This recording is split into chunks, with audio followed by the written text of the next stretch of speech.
রাতের জ্বরে অসুস্থ থাকতে ছেলের প্রেমের প্রস্তাব। আমি হতবাক হয়ে গেলাম যখন ছেলে আমার হাত ধরে বলল, মা, তুমি সুস্থ না হলে আমি কি করে ঘুমাবো? আমি তোমাকে ভালোবাসি, শুধু ছেলে হিসেবে নয়, প্রেমিক হিসেবে। আমাকে বিয়ে করো, আমি সারা জীবন তোমার যত্ন নেব গু। রাতে আমার হঠাৎ শরীর খারাপ লাগছিল। সারাদিন কাজের চাপে কিছু খাইনি ঠিকমতো। সন্ধ্যায় শরীর দুর্বল লাগছিল। ছেলে আমার কপালে হাত রেখে বলল, জ্বর আছে মা। আমি বললাম, একটু ঠান্ডা লাগছে।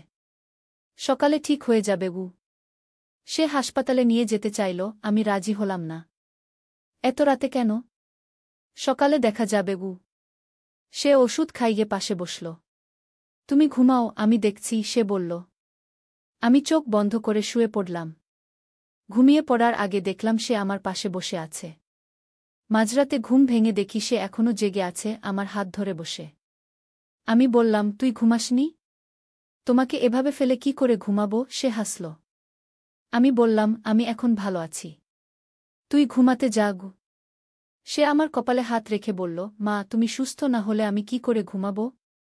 আমি তোমাকে ভালোবাসি, শুধু ছেলে হিসেবে নয়, প্রেমিক হিসেবে।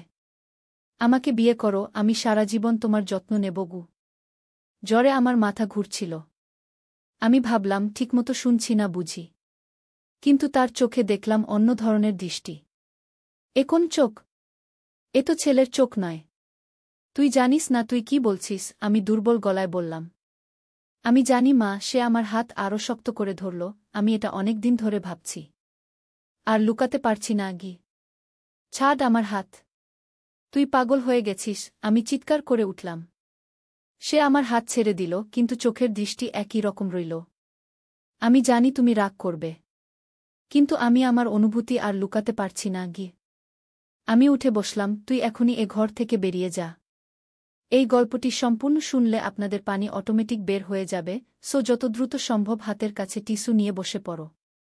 বিছানার চাদর যেন নষ্ট না হয় সেটা সম্পূর্ণ খেয়াল রাখার অনুরোধ জানিয়ে গল্পটি এখন শুরু করব। তার আগের সর্বশেষ অনুরোধ, দয়া করে এমন পানি বের করার গল্প নিয়মিত শুনতে আমাদের চ্যানেলটি সকলেই সাবস্ক্রাইব করুন। ধন্যবাদ।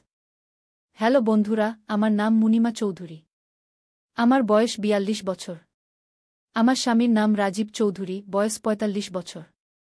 আমাদের ২ সন্তান, ঈশান আর তন্বী। ঈশান ১৯ বছর বয়সী, কলেজে পড়ে। তন্বী ১২ বছর বয়সী, স্কুলে যায়। সেদিন সন্ধ্যাবেলা আমি বাড়িতে একা ছিলাম। রাজীব অফিসের কাজে বাইরে গেছে, ফিরতে আরও একটা দিন লাগবে। তন্বী তার বান্ধবীর বাড়িতে রাতে থাকবে বলে গেছে। আর ঈশান, সে কলেজের বন্ধুদের সাথে একটা প্রজেক্টের কাজে রাতে থাকবে বলে বেরিয়েছে। আমি বাড়িতে একা হয়ে বই পড়ছিলাম। রাত ১০টা বাজল। হঠাৎ মোবাইলটা বেজে উঠল। দেখি ঈশানের ফোন। হ্যালো মা, দরজা খোলো। আমি বাড়ির সামনে। ঈশান বলল, এত তাড়াতাড়ি?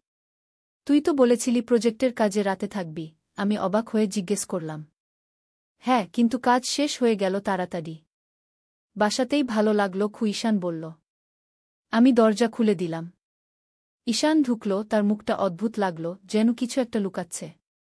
কি হয়েছে? তোর মুখ এরকম কেন? আমি জিজ্ঞেস করলাম। না, কিছু না। একটু ক্লান্ত লাগছে কি, সে বলল। তুই খেয়ে এসেছিস? কিছু খাবি? আমি জিজ্ঞেস করলাম। হ্যাঁ, খেয়ে এসেছি। এখন শুধু ঘুমাবো খু। ঈশান তার রুমে চলে গেল। আমিও পাশের রুমে গিয়ে শুয়ে পড়লাম। কিন্তু ঘুম আসছিল না। বাইরে একটা ঝড়ের আওয়াজ শুনতে পেলাম। আকাশ গর্জন করতে লাগল। এমন সময় আমার ফোনে একটা মেসেজ এলো। খুলে দেখি ঈশানের বন্ধু সোহম লিখেছে। আন্টি, ঈশান কি এখনও আপনার বাড়িতে পৌঁছেনি? আমরা সবাই চিন্তিত। সে তার ফোন ধরছে না। আমি অবাক হয়ে গেলাম। ঈশান তো এখানেই আছে। কিন্তু সোহম বলছে ওরা ওকে খুঁজছে। আমি তাড়াতাড়ি উঠে ঈশানের রুমে গেলাম। দরজা ধাক্কা দিয়ে দেখি ঈশান শুয়ে আছে। ঈশান, তোর বন্ধুরা খোঁজ করছে। তোর ফোন কেন ধরছিস না? আমি জিজ্ঞেস করলাম। ঈশান উঠে বসল। আমার ফোনের ব্যাটারি শেষ হয়ে গেছে মা, গুসে বলল। সোহম তো বলছে তোরা এখনও প্রজেক্ট করছিস। আমি সন্দেহের সাথে বললাম। ওহ, আমি সোহমকে বলতে ভুলে গেছি যে আমি বাড়ি চলে এসেছি খু, ঈশান ব্যাখ্যা করল। আমি তার কথায় সন্দেহ করতে লাগলাম। কিছু একটা ঠিক নেই। সোহমকে রিপ্লাই করে লিখলাম, ঈশান তো এখানেই আছে। ব্যাটারি শেষ বলে ফোন ধরেনি গুই। সোহম তৎক্ষণাৎ আমাকে কল করল। আন্টি, ঈশান কিভাবে সেখানে থাকতে পারে? সে তো আমাদের সাথেই আছে। আমরা সবাই মিলে কফি হাউসে আড্ডা দিচ্ছি। আপনি সত্যি ঈশানকে দেখেছেন? আমি হিম হয়ে গেলাম। যদি ঈশান ওখানে, তাহলে আমার বাড়িতে কে? আমি ধীরে ধীরে ঈশানের রুম থেকে বেরিয়ে এলাম।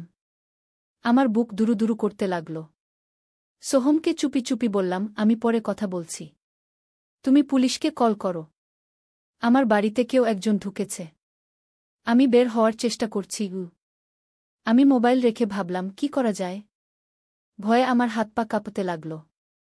বাড়ি থেকে বেরিয়ে যাওয়া দরকার, কিন্তু সামনের দরজা দিয়ে গেলে ঈশানের রুমের সামনে দিয়ে যেতে হবে।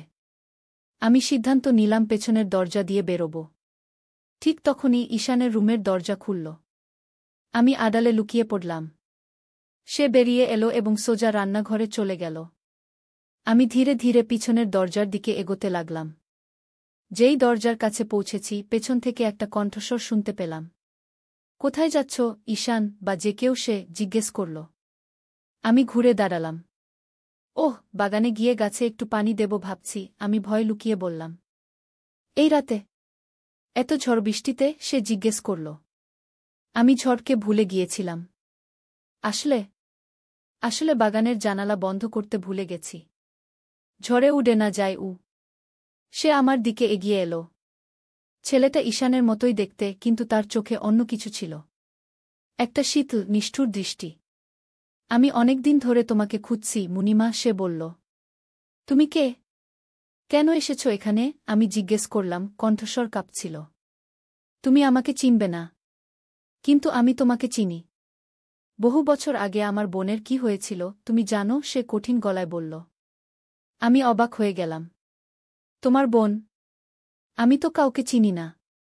সুপ্তা মিত্র, তোমার স্কুলের বান্ধবী, যে আত্মহত্যা করেছিল কারণ তুমি তার সবচেয়ে বড় রহস্য সবার সামনে ফাঁস করে দিয়েছিলে। সে আমার দিকে আরও এগিয়ে এলো। আমার হৃদয় থেমে গেল। হ্যাঁ, সুপ্তা। 20 বছর আগের ঘটনা। আমার স্কুলের বান্ধবী ছিল। একদিন সে আমাকে বলেছিল যে সে আমাদের স্কুলের একজন শিক্ষকের সাথে প্রেমে পড়েছে। আমি ভেবেছিলাম সে শুধু আমাকে বিরক্ত করছে, তাই একদিন রাগের মাথায় সবার সামনে এই কথা বলে দিয়েছিলাম। 3 দিন পর সুপ্তা আত্মহত্যা করেছিল। তুমি তুমি তার ভাই? আমি জিজ্ঞেস করলাম। হ্যাঁ, সে বলল, এতদিন ধরে তোমাকে খুঁজে বেড়াচ্ছি। 20 বছর লেগেছে তোমাকে খুঁজে পেতে গু। আমি খুবই দুঃখিত। আমি যা করেছি তা ভুল ছিল। আমি এখনও সেই অপরাধবোধে ভুগি। আমি অনুতপ্ত স্বরে বললাম। অপরাধবোধ? তুমি সুখে সংসার করছ, আর আমার বোন মাটির নিচে শুয়ে আছে। সে রাগে কাঁপতে লাগল। কিন্তু এত বছর পরে? আমি সত্যিই অনুতপ্ত, আমি বললাম। অনুতাপ যথেষ্ট নয়, সে কঠিন গলায় বলল। তার হাতে একটা ছুরি দেখা গেল। আমি চিৎকার করে উঠলাম। সেই মুহূর্তে বাইরে থেকে একটা জোর আওয়াজ হল। কেউ দরজায় ধাক্কা দিচ্ছিল। পুলিশ! দরজা খুলুন, শব্দটা আসছিল। লোকটি চমকে উঠল। তারপর আমার দিকে একবার তাকিয়ে পেছনের দরজা দিয়ে বেগে বেরিয়ে গেল। আমি দ্রুত সামনের দরজায় গিয়ে খুলে দিলাম। পুলিশ এবং সোহম সহ ঈশানের আরও 3 বন্ধু দাঁড়িয়েছিল। মা, তুমি ঠিক আছো? ঈশান দৌড়ে এসে আমাকে জড়িয়ে ধরল। হ্যাঁ, আমি ঠিক আছি। আমি ঈশানকে আঁকড়ে ধরলাম। পুলিশ সমস্ত বাড়ি তল্লাশি করল, কিন্তু লোকটিকে পাওয়া গেল না। ঈশান আমাকে বসিয়ে জল খাওয়াল। সোহম পুলিশকে পুরো ঘটনা বিবরণ দিল। পুলিশ অফিসার আমাকে জিজ্ঞেস করল, আপনি কি লোকটিকে চিনেন? সে কেন এসেছিল? আমি তাদের সব বললাম। 20 বছর আগের সেই ঘটনা, সুপ্তার আত্মহত্যা, এবং এখন তার ভাইয়ের প্রতিশোধ নেওয়ার চেষ্টা। পুলিশ অফিসার বললেন, আমরা তাকে খুঁজে বের করব। আপনার বাড়িতে কয়েকদিন একজন পুলিশ থাকবে আপনার নিরাপত্তার জন্য। সেই রাতে আমি ঘুমাতে পারিনি। আমার মন জুড়ে ছিল পুরনো স্মৃতি এবং নতুন ভয়। পরের দিন সকালে আমার মোবাইলে একটা অজানা নম্বর থেকে মেসেজ এলো, আমি তোমাকে ছাড়ছি না। অপেক্ষা করতে হবে আরেকটু। আমি পুলিশকে দেখালাম। তারা নম্বরটি ট্র্যাক করার চেষ্টা করল, কিন্তু সেটি ছিল একটি প্রিপেইড সিম থেকে পাঠানো, যা কেউ একবার ব্যবহার করে ফেলে দিয়েছে। সেদিন থেকে আমি ভয়ে ভয়ে থাকতে লাগলাম। পুলিশ আমাদের বাড়িতে পাহারা দিল কয়েকদিন, কিন্তু কোনো খবর পাওয়া গেল না। ধীরে ধীরে আমরা আবার স্বাভাবিক জীবনে ফিরে আসার চেষ্টা করলাম। রাজীব বিদেশ থেকে ফিরে এলো, সবাই মিলে একসাথে থাকতে লাগলাম। একদিন সকালে আমি আমার ইমেইল চেক করছিলাম। দেখি একটা অজানা ইমেইল আইডি থেকে একটা মেইল এসেছে। খুললাম এবং দেখলাম একটা ফাইল অ্যাটাচ করা আছে। ফাইলটি খুলতেই আমার স্ক্রিনে একটা ছবি দেখা গেল। আমি স্তব্ধ হয়ে গেলাম। ছবিটা ছিল আমাদের পারিবারিক ছবি, যেটা আমার ড্রয়িং রুমে ঝুলানো আছে, কিন্তু সেখানে আমার মুখের উপর একটা লাল ক্রসমার্ক করা ছিল। ইমেইলে লেখা ছিল, তোমার সময় ফুরিয়ে আসছে গি।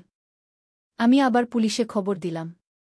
তারা ইমেইল ট্র্যাক করার চেষ্টা করল, কিন্তু সেটা ছিল একটা অস্থায়ী ইমেইল অ্যাকাউন্ট থেকে পাঠানো। অফিসার বললেন, আপনি এবং আপনার পরিবার একটা হোটেলে থাকুন কিছুদিন। আমরা আপনার বাড়িতে গোপন ক্যামেরা লাগাব। সে যখন আসবে আমরা তাকে ধরব। আমরা তাই করলাম। রাজীব, ঈশান, তন্বী এবং আমি একটা হোটেলে রুম নিলাম। পুলিশ আমাদের বাড়িতে নজর রাখতে লাগল। প্রথম দুদিন কোনো খবর ছিল না। তৃতীয় দিন রাতে পুলিশের ফোন এলো যে তারা লোকটিকে ধরেছে। আমরা সবাই থানায় গেলাম। অফিসার বললেন, সে আপনার বাড়িতে ঢুকেছিল। আমরা তাকে হাতে নাতে ধরেছি। তার কাছে একটা ছুরিও পাওয়া গেছে গি। আমি লোকটিকে দেখলাম। সে আমার দিকে তাকিয়ে রইল, তার চোখে ঘৃণা। আমি আস্তে আস্তে তার কাছে গেলাম। আমি সত্যিই দুঃখিত যা হয়েছে তার জন্য। আমার ভুলের জন্য তোমার বোন চলে গেছে, আমি এখনও সেই অপরাধবোধে ভুগি। কিন্তু প্রতিশোধ নিয়ে কি সব শেষ হবে? এতে তোমার বোন ফিরে আসবে না, আর আমার পরিবারও ভেঙে যাবে গু। লোকটি আমার দিকে তাকালো, তার চোখে এখনও রাগ ছিল। ২০ বছর ধরে আমি শুধু এই মুহূর্তের জন্য অপেক্ষা করেছি। আমার বোন আত্মহত্যা করেছিল তোমার কারণে। তুমি কি বুঝবে আমার বেদনা? আমি চুপ করে তার দিকে তাকিয়ে রইলাম। আমিও প্রতিদিন সেই অপরাধবোধ নিয়ে বেঁচে আছি। এটা আমার সারা জীবনের অনুশোচনা। আমি যদি সেদিন থাকতাম, আমি এখন বহু কিছু পরিবর্তন করতাম গু।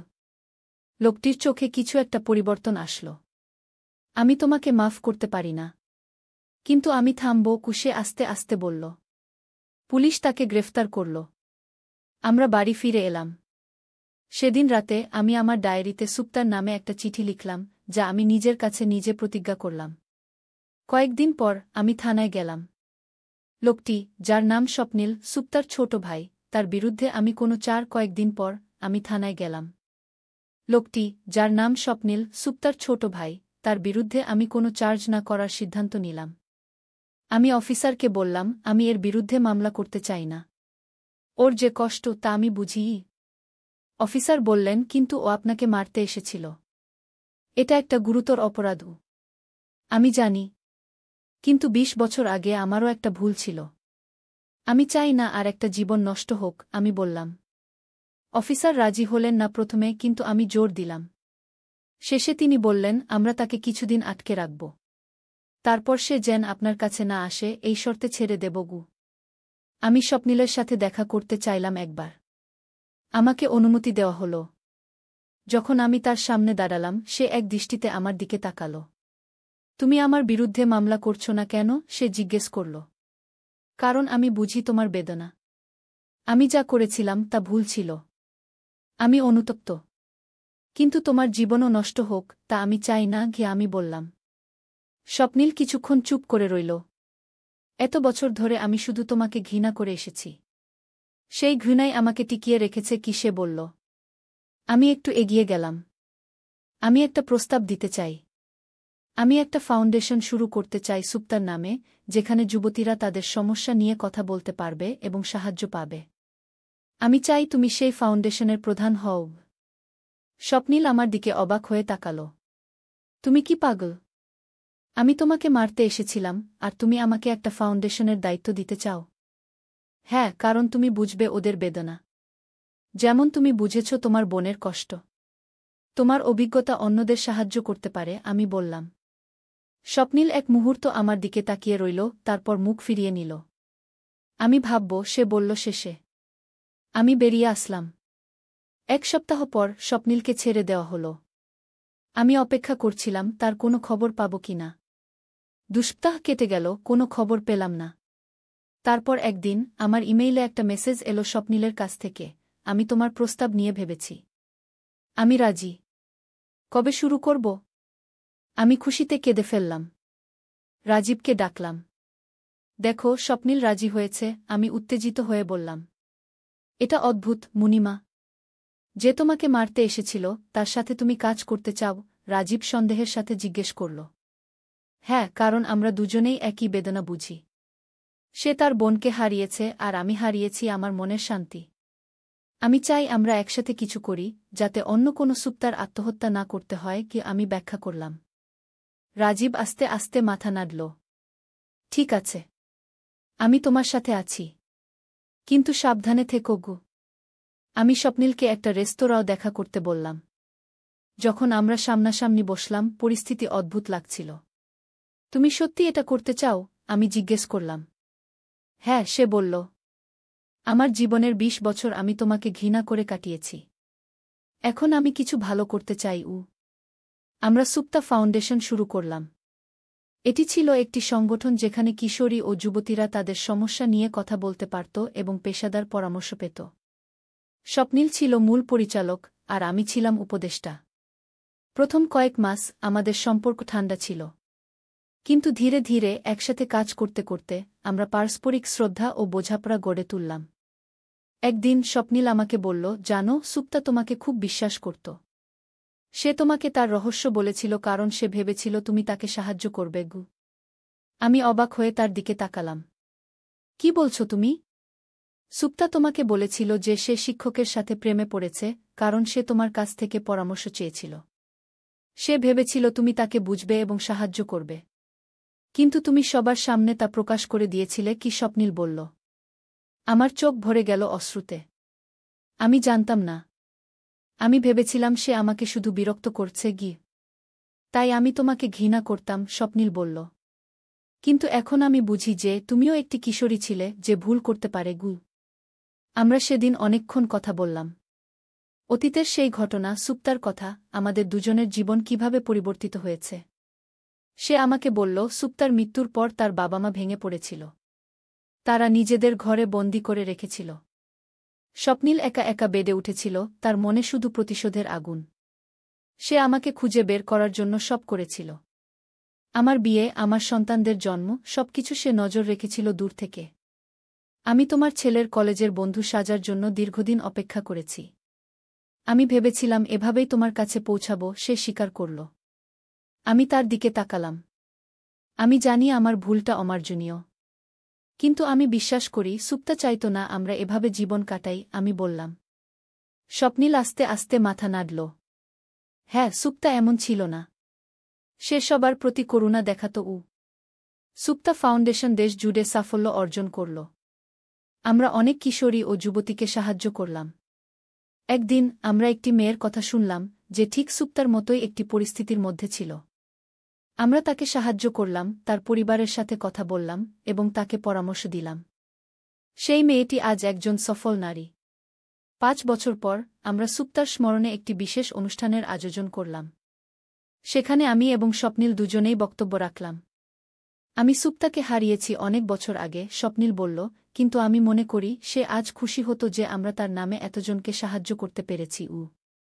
আমি মঞ্চে উঠে বললাম, আমি একজন কিশোরীর মতো ভাবিনি বছর আগে, এবং তার জন্য একটি প্রাণ চলে গেছে। আমি সেই অপরাধবোধ থেকে কখনো মুক্তি পাব না। কিন্তু আমি প্রতিজ্ঞা করেছি, আমি যতজন পারি কিশোরীদের সাহায্য করব, যাতে আর কোনো সুপ্তাকে এমন সিদ্ধান্ত নিতে না হয়। সেই অনুষ্ঠানে উপস্থিত ছিল সুপ্তার বাবা-মা। তারা দীর্ঘদিন পর বাড়ি থেকে বেরিয়েছিল। তারা আমার কাছে এলেন। সুপ্তার মা আমাকে জড়িয়ে ধরলেন এবং বললেন, তুমি আমাদের মেয়েকে ফিরিয়ে দিতে পারবে না, কিন্তু তুমি অন্য অনেক মেয়েকে বাঁচাচ্ছ। সুপ্তা নিশ্চয়ই খুশি হচ্ছে গু। আমি কাঁদতে লাগলাম। রাজীব, ঈশান এবং তন্বী আমার পাশে দাঁড়াল। স্বপ্নিল অন্যদিকে ছিল, কিন্তু তার চোখেও অশ্রু দেখলাম। সেদিন থেকে আমার জীবন নতুন অর্থ পেল। আমি কখনো ভুলব না সুপ্তাকে, কিন্তু তার স্মৃতি এখন আমাকে আর দুঃখ দেয় না, বরং প্রেরণা দেয় ভালো কিছু করার। আজ ১০ বছর পর সুপ্তা ফাউন্ডেশন দেশের সবচেয়ে বড় যুব সাহায্য সংস্থা। আমরা হাজার হাজার যুবতীকে সাহায্য করেছি। স্বপ্নিল এবং আমি এখন বন্ধু, একসময়ের শত্রুতা ভুলে গিয়ে। আমি প্রায় ভাবি কতটা অদ্ভুত জীবনের পথ। একটি ভুল সিদ্ধান্ত আমাকে এক রাতে মৃত্যুর মুখোমুখি করেছিল, কিন্তু শেষে সেই ঘটনাই আমাকে এক নতুন জীবনের পথ দেখিয়েছে। আজ যখন আমি আমার ছেলে ঈশানকে দেখি, যে এখন একজন সাইকোলজিস্ট এবং আমাদের ফাউন্ডেশনে কাজ করে, আমি ভাবি আমি কত ভাগ্যবতী। সেই রাতে যদি স্বপ্নিল তার প্রতিশোধ পূর্ণ করত, আমি এই দিনটি দেখতাম না। জীবন অদ্ভুত। কখনো কখনো আমাদের সবচেয়ে ভয়ঙ্কর ত্রুটিও আমাদের সবচেয়ে বড় উপহার হয়ে উঠতে পারে। এবং আমাদের সবচেয়ে বড় শত্রু হতে পারে আমাদের সবচেয়ে কাছের সহযোগী। আমি জানি না ভবিষ্যতে কি আছে, কিন্তু আমি জানি সুপ্তার স্মৃতি আমার সাথেই থাকবে। এবং সেই স্মৃতি থেকে আমি শক্তি পাব, প্রেরণা পাব, আরও ভালো কিছু করার জন্য।